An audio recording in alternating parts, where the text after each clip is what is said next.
I was just thinking, I always say project-specific questions, and it makes perfect sense. It's like the best way to describe what I'm talking about. And anybody who worked here for a while, like, totally understands what I mean when I'm saying project-specific questions.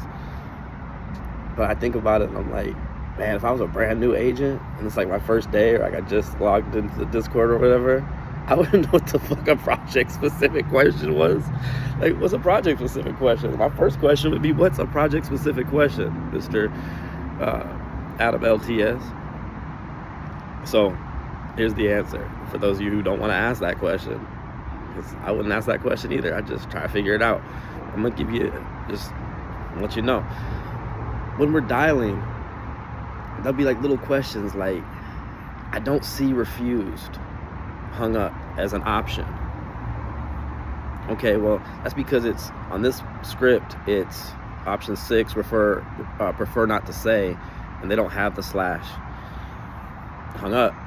So like, it could throw you off, all right? I mean, there's always an option that's something like that, but it's not always exactly refused, hung up.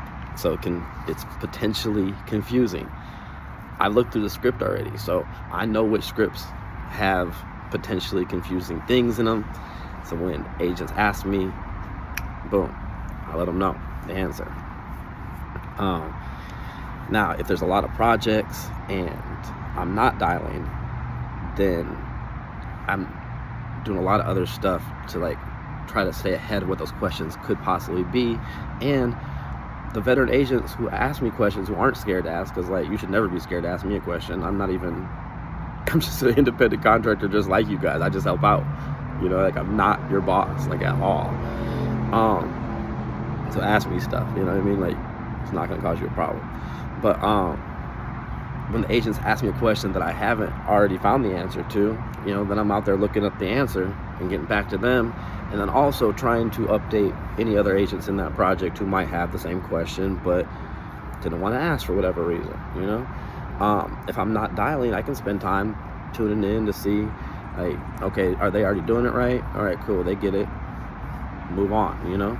But when I'm dialing, I got to get back to these calls. So that's a project specific question.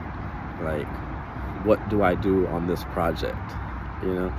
Like, not what do I say if they tell me this, because those are like Samantha questions. Like, rebuttals, that's a Samantha question. Or, I mean, you can go to my page, I got videos for days on all kinds of stuff that are like those kind of questions. Project specific, that's like you're in a project, you have a specific question about how to handle that project. Sending that question to Corey is just going to like cause problems for Corey, you, me. It's gonna be late. T's gonna be on by then because you're sitting there trying to figure out the answer to the question, and Corey's like, why are they asking me? Because I have a guy who does that. That's all he does. It's project specific questions. So I know we'll all get caught up. I love doing this, so don't ever be afraid to ask me no questions. But today, I prefer it just to be the project specific ones between 12 and whenever that Death Star blows up.